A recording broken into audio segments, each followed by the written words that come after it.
There's just 7 steps to painting realistic skin like a Chinese art god. This is a formula which I've pieced together by meticulously studying the secrets from the Chinese YouTube BiliBili after going through countless tutorials. The formula is so easy that I'm confident anyone can achieve this by the end of this video. I've tried hard to make this one of the best possible skin tutorials available, so I hope this will be the video that allows you to finally understand how to actually paint the skin. This first step is one where a vast number of artists make a crucial mistake that leaves the skin they just painted looking very bland and just boring. We start off by not painting the skin, but instead painting in the background. And here we get to one of the biggest mistakes that the vast majority of artists make. First, by the way, I've shared all the brushes that I used for this tutorial in the description below, in addition to the line art and layers files. So you can do this exact same follow along study. Anyways, to understand what this mistake is, let's have a look at these 2 portraits here. They both look pretty good, right? There's nothing wrong with them anatomically, but this one here just looks better, like it's a level above in terms of skill. Can you tell why? Well, it's because of the lighting situation that the portraits are in. If you look at portraits done by art gods, they almost always have a unique lighting situation. And even if the scene doesn't involve any unique lights, the skin still reflects some unique lighting. Of course, you always have exceptions, but this is the general trend. And this is one of the important lessons I learned from the Chinese YouTube, with many more coming up in this video. So how do we incorporate this? Well, this is why we should start off by painting the background, because this will greatly help guide us with the tones of the skin and what ambient lighting we should include in the scene. You can see that lots of artists like to paint in the background before the portrait. For this portrait, I'm just using a large soft brush to paint in the background in line with the reference. But in general, I would actually recommend using textured brushes to have a background with more visual intrigue. But here I'm just brushing in the background in line with the reference. Then I made another layer and used the add mode so I can get the same light burn effect in the background. Then I merged these together. Easy first step. Even though this is such a classic step, it's definitely one of the most important, as it will be the foundation of the skin that you paint. So we need to make sure this is right. And yep, you guessed it, it's form shadows. In order to paint skin on the face properly, you have to follow the anatomy and planes of the face. But that's very complicated to learn, and is maybe a video for another day. So I've provided a simplified version of the planes of the face here, to give some guidance about what it would look like. As you can see, we need to think about the plane changes in order to accurately represent what the face, and hence the skin, actually looks like. Otherwise, we're basically just painting a blob of colors. And the same goes for other parts of the skin, like the neck and shoulder. The most important thing about this step is just having a good reference. Don't try and paint the shadows and anatomical things by yourself from your mind. You should really just find a good reference and base it off that. It goes without saying that there's absolutely nothing wrong with using references.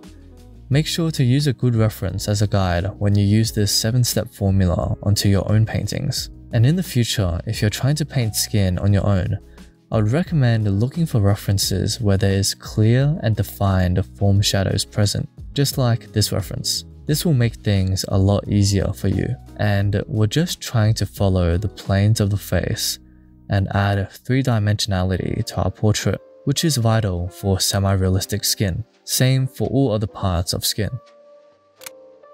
Next we have another shadow. It may seem weird, but the reason why I separated the shadows into 2 different sections is because it helps prevent a big mistake that beginners make, which is that their skin often lacks hard edges when there should be one. By doing form shadows first, I'm basically forcing you to add hard edges, so your skin doesn't end up looking muddy, because it's easier to unharden than it is to harden. So now, we carefully blend around the edges of the shadow we just painted. careful not to completely destroy our hard edges. Though since this is a portrait of a female, we can get away with softer edges. In general, females have softer features than males, so we need to keep this in mind.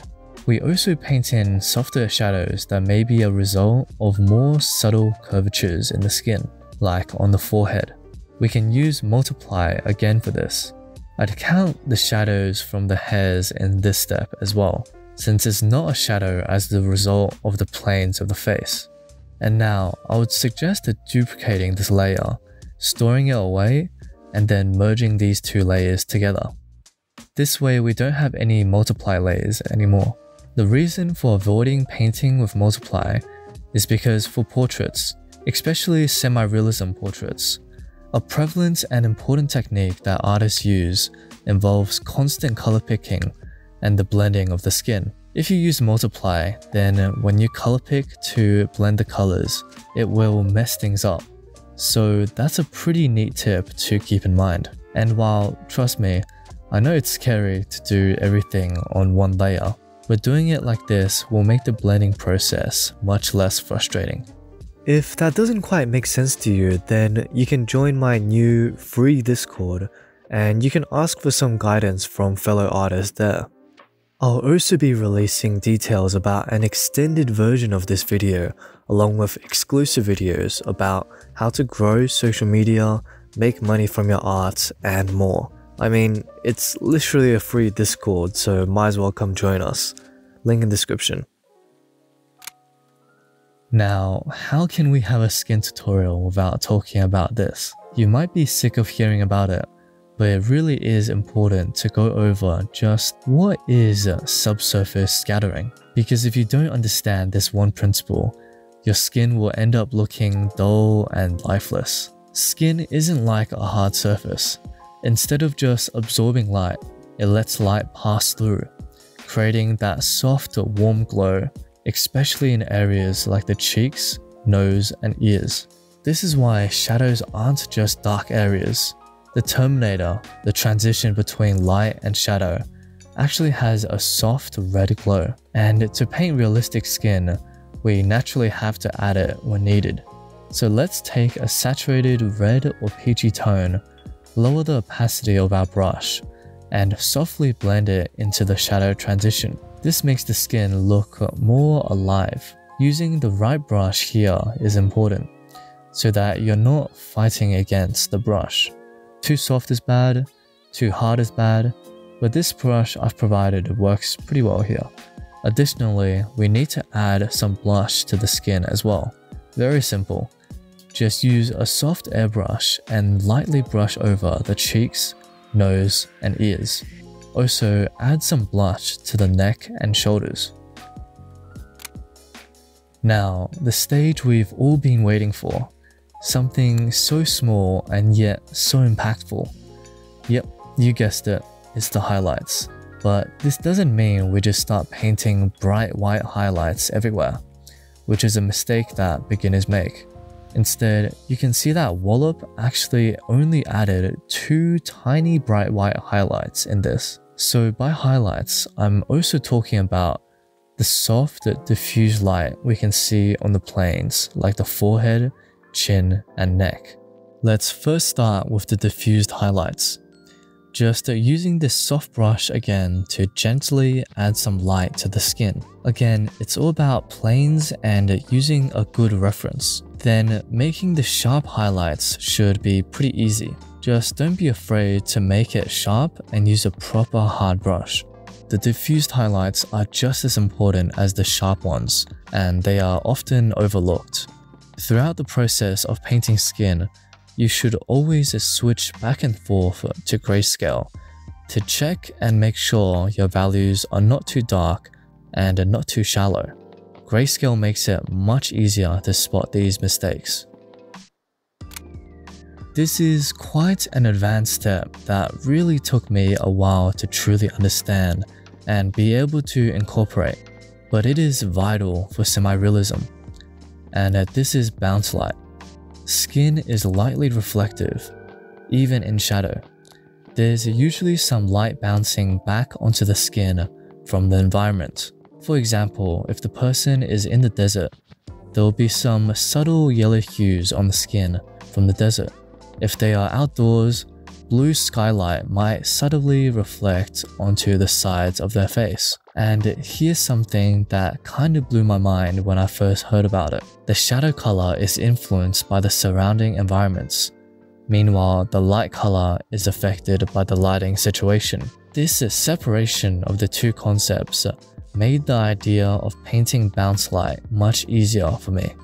So in this portrait, you can see that the light parts follow the lighting colors of the light in the background. Meanwhile, for the shadows, you can see how it takes on the colors of the background. This is easier to see for areas like here on the shoulder, so we have to incorporate this onto the skin as well. Again, use a soft brush to add some hues to the skin. And again, this is why painting the background is useful, because we can just color pick the background colors to gently brush onto the skin. This final stage is often the stage that can make or break the skin. Even though it's such a small thing, it can be what takes your skin to the next level. To paint skin like Chinese art gods, another key element is that we need to maintain a fine balance between texture and softness for the skin. Even though skin may appear soft and smooth, it actually has tiny details, pores, and subtle variations that make it look real. Without these, the skin feels unnatural and plastic-like. The secret to God-tier skin is balancing softness and structure with just the right amount of detail. So here, we basically have to undo some of the artificial softness from our soft brush use, which means we just need to get a good brush with some subtle texture to it and gently add some texture to the skin. We can also add it in the freckles like in the original portrait here. Now, we might as well also play around with some color adjustments for the skin. We can do this by messing around with curves and gradient maps in your program software. For Procreate, this means I have to duplicate all my layers and combine them all together before I can do this properly. Overall, this step is basically just adding in the tiny details. And just like that, we're done with the skin. After this, it was basically just finishing up the rest of the portrait, like the eyes, hair, and jewelry, which I can go over in another video. That was pretty easy, wasn't it? I really hope you found this video helpful because I put a lot of effort into it. If you did, be sure to like, and also share this with a friend who might find this video helpful. If you're wondering how I managed to replicate Wallop style, then let me know and I'll release a video on this soon. So be sure to subscribe to not miss out on that. And remember to join our Discord and check out my website in the description. Anyways, see you in the next video.